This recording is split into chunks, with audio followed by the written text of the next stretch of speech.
Okay, we want to discuss now in this section here, just to make sure that the employee, when we sit down and we have a discussion with them, it's going to lead to some kind of improved performance. The one thing you want to make sure you do if you want an employee to improve is don't send mixed messages.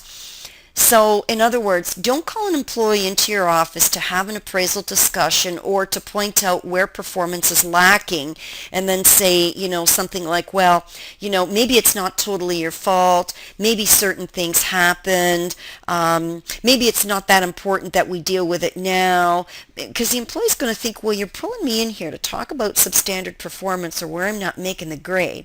And now you're saying maybe it's not so serious. Don't send mixed messages. If there is a performance issue, let's just deal with it when we see it. But let's be kind. Let's be kind to people. Give them an opportunity to talk about their perspective, why it's happening, and come up with a solution that you can both buy into, right? But don't send mixed messages because the employee's going to think, well, maybe there's a problem, maybe there isn't. So just be honest and forthright. Let them know what the issues are. Say, you know what?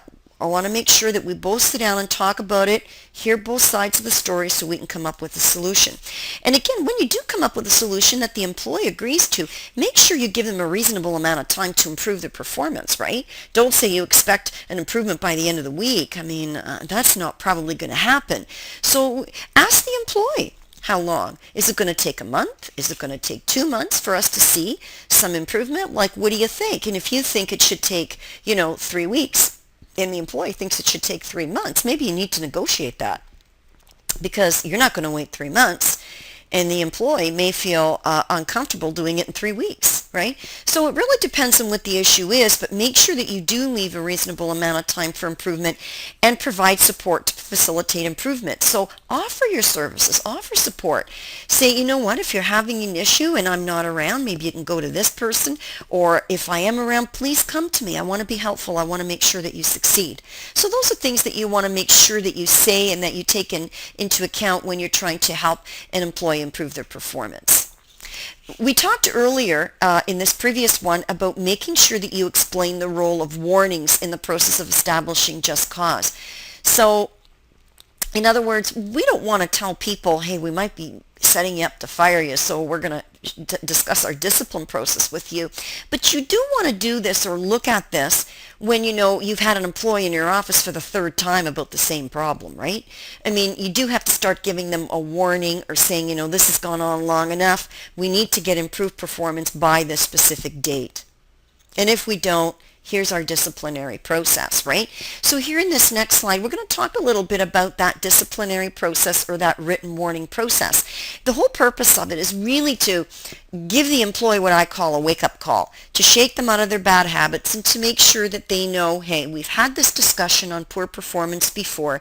It has to come to an end. We have to start seeing improvement or else, right? So again, that's the purpose.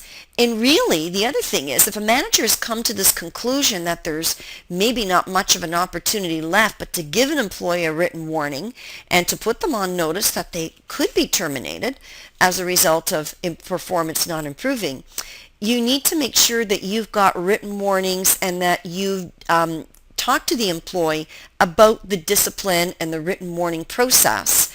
Because if you haven't done that and you haven't provided written warnings and explained the process to them, they might say, hey, I didn't know I could be terminated. So if your company goes to terminate you, they say, hey, I didn't even know that this was going to be it. So it really helps. The whole process of providing warnings and writing to employees helps the manager defend the rating of the employee to their boss or to HR and to higher authorities like the Human Rights Commission. Right? So if an employee says, I've been terminated unjustly and without cause, the first thing the commission's going to say is, well, did the employee get fair warning? Did they have an opportunity to improve performance? If you don't have any written documentation, guess what? You're going to have to pay even more money than you probably paid out to terminate them. Okay? So our next video is going to talk a little bit about identifying what needs to go into written warnings.